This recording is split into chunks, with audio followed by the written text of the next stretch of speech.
چچا جان میں تو اپنے قدموں سے میدان میں جاؤں گا، میرا بھیا تو اس قابل نہیں ہے، وہ کیسے شہید ہوگا؟ چچا جان کہیں ایسا تو نہیں ہے کہ اشقیاء خیمے میں گھس آئیں گے؟ امام حسین فرماتے نہیں میرے لال، میں تمہارے بھائی کو پانی پلانے کے لیے لے جاؤں گا، لیکن اشقیاء پانی کے بجائے تیرے سے شعبہ سے جواب دیں گے۔ جی چاہتا ہے جناب قاسم کی خدمت میں عرض کروں، اے بنی ہاشم کے غیرت دار نوجوان، اس پہ ہزاروں سلام، تیری غیرت کو ہزاروں سلام۔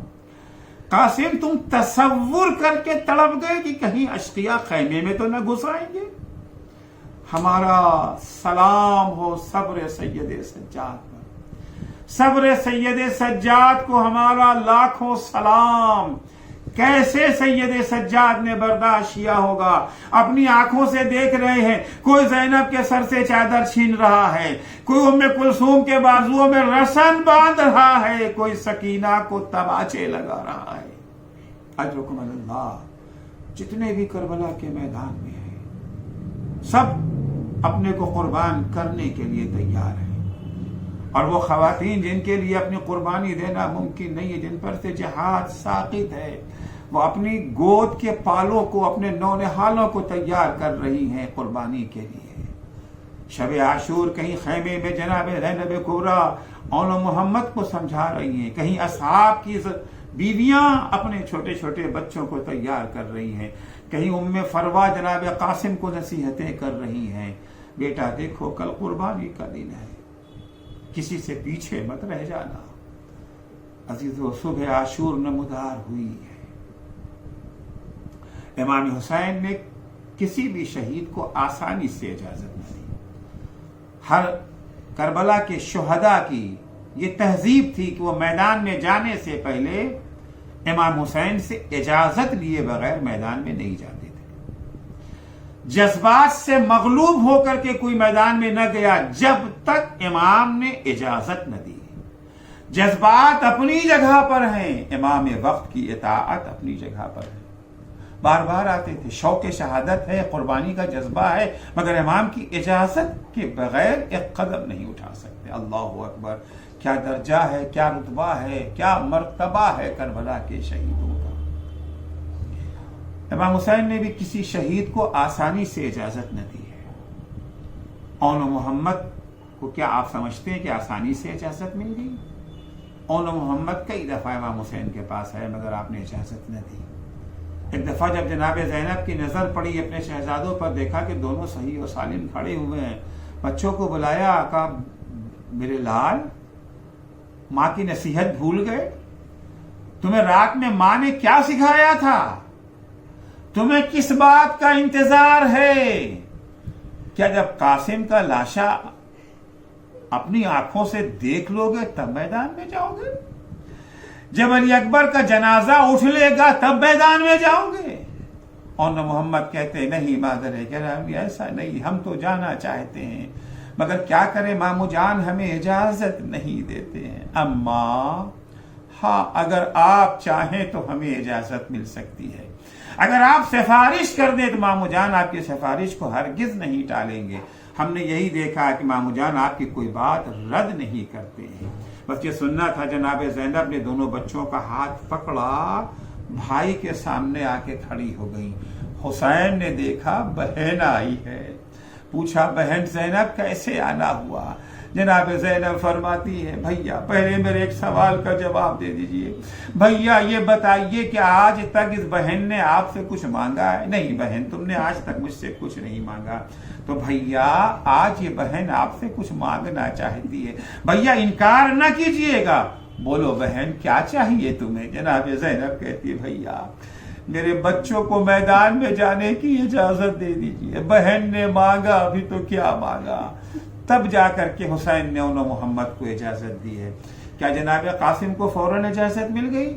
مقتل کربلا تو یہی بتاتا ہے کہ جناب قاسم کبھی امام حسین کے ہاتھوں کو چومتے تھے، کبھی پیروں کا بوسہ دیتے تھے، چچا جان مجھے اجازت دے دیجئے، مگر حسین اجازت دینے کو تیار نہیں ہوتے ہیں۔ جب تک قاسم بابا کا وصیت نامہ لے کر کے نہ آئے تب تک قاسم کو اجازت نہ ملی۔ ہاں عزیزوں، مگر کربلا کا ایک شہید ضرور ایسا ہے جسے حسین نے فوراً اجازت دے دی جیسے ہی اس نے اجازت مانگا۔ مقتل کا جملہ ہے استعذنا فاذنا، جیسے ہی اس نے اجازت مانگی حسین نے فوراً دے دی۔ ارے یہ وہ شہید ہے جس سے حسین کو سب سے زیادہ محبت ہے۔ جانتے ہیں کون شہید ہے؟ یہ شہید حسین کا کڑیل جوان بیٹا علی اکبر ہے۔ جیسے ہی علی اکبر نے اجازت مانگی حسین نے فوراً اجازت دے دی۔ بس اتنا ضرور کہا کہ میرے لال، مقتل میں جانے سے پہلے پھوپھی زینب سے رخصت ضرور ہو لینا، کیونکہ زینب ہی نے تمہیں 18 برس پالا ہے۔ جناب علی اکبر رخصت آخر کے لیے خیمے میں آتے ہیں۔ جیسے ہی بیویوں کو پتا چلا کہ علی اکبر بھی میدان میں جا رہے ہیں، بیویاں اپنے خیموں سے نکل کے علی اکبر کے خیمے میں آ گئیں۔ ہر طرف سے ایک ہی آواز آ رہی تھی، یا علی ارحم علی غربتنا، اے علی اکبر کچھ تو ہماری بے کسی پہ رحم کھاؤ۔ جناب علی اکبر کہتے ہیں، بیویوں آپ کو اپنی بے کسی کا احساس، ہائے میرا بابا بھی تو یکا تنہا رہ گیا۔ بیویوں نے کہا، جاؤ علی اکبر خدا حافظ۔ یہ آواز جیسے ہی زینب کبریٰ کے کانوں میں پہنچی، جناب زینب آئی، کیا کہا میرے لال، مرنے جا رہے ہو؟ کیا پھوپھی نے تمہیں 18 برس اسی دن کے لیے پالا تھا؟ علی اکبر کہتے، پھوپھی اماں اگر آپ منع کر دیں گی تو میں ہرگز میدان میں نہ جاؤں گا، لیکن پھوپھی اماں ایک بات یاد رکھیے، کل جب میدان محشر میں دادی فاطمہ آپ سے پوچھیں گی، زینب یہ بتا تجھے حسین زیادہ عزیز تھا یا علی اکبر، تو دادی کو کیا جواب دیجیے گا؟ یہ سن کے جناب زینب کہتی، جاؤ علی اکبر خدا حافظ۔ ارے ماں جائے پر سے 1000 علی اکبر قربان۔ علی اکبر اب نکلنا چاہتے ہیں خیمے سے، بیویاں علی اکبر سے کہتی ہیں، علی اکبر جاتے جاتے ہماری آخری خواہش پوری کر دو، ہم حلقہ بنا کے کھڑے ہو جاتے ہیں، تم ہمارے درمیان سے گزر جاؤ۔ عزیزو، علی اکبر بیویوں کے درمیان سے اس طرح سے گزرے جیسے کسی بھرے گھر سے کسی جوان کا جنازہ اٹھتا ہو۔ حمید بن مسلم کہتا ہے، جب علی اکبر خیمے سے نکلنا چاہتے تھے، کبھی خیمے کا پردہ اٹھتا تھا، کبھی خیمے کا پردہ گرتا تھا۔ جب میں نے وجہ معلوم کی تو پتا چلا جب علی اکبر نکلنا چاہتے ہیں، پیچھے سے کوئی علی اکبر کے کرتے کا دامن پکڑ کے کھینچ لیتا ہے۔ اے عزیزو، یہ کون ہے جو علی اکبر کے کرتے کا دامن پکڑ رہا ہے؟ بیویاں اجازت دے چکی، زینب تو رخصت کر چکی۔ ارے اگر کوئی بڑا ہوتا تو علی اکبر کے شانوں کو پکڑتا، کہیں ایسا تو نہیں ہے جب علی اکبر نکلنا چاہتے ہیں چھوٹی بہن سکینہ آگے بڑھ کے علی اکبر کے کرتے کا دامن پکڑ کے کھینچ لیتی ہے، اے بھیا علی اکبر، بہن کو کس کے سہارے چھوڑے جا رہے ہو؟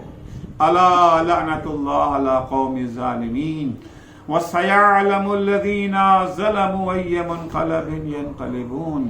بار الہ تجھے واسطہ ہے محمد و آل محمد علیہ السلام کا، ہماری اس مختصر سی عبادت کو قبول فرما۔ بار الہ ہمیں فرائض کی ادائیگی، محرمات سے دوری اور اخلاقی اقدار سے آراستہ ہونے کی توفیق کرامت فرما۔ معبود صدقے میں اہل بیت اطہار علیہ السلام کے، شیعیان حیدر کرار، محبان اہل بیت اطہار، زائران سید الشہداء، عزاداران مظلوم کربلا کی جان مال عزت آبرو کی حفاظت فرما۔ مراجع کرام اور رہبر معظم انقلاب اسلامی کی حفاظت فرما۔ امام زمانہ کے ظہور میں تعجیل فرما۔ جب حضرت کا ظہور ہو تو ہمارے اعمال ایسے ہوں کہ ہم ان کے اصحاب و انصار میں شمار ہو سکیں۔ اللہم عجل فی فرج مولانا صاحب الزمان وجعلنا من اعوانہ وانصارہ۔ ایک دفعہ پھر درخواست ہے سورہ فاتحہ کی برائے مرحومہ نرگس بانو و مرحوم سلطان علی بھائی کے لیے۔ اللہم صل علی بسم اللہ الرحمن الرحیم، الحمد للہ رب العالمین، الرحمن الرحیم، مالک یوم الدین، ایاک نعبد و ایاک نستعین، اهدنا الصراط المستقیم، صراط الذین انعمت علیہم غیر المغضوب علیہم ولا الضالین۔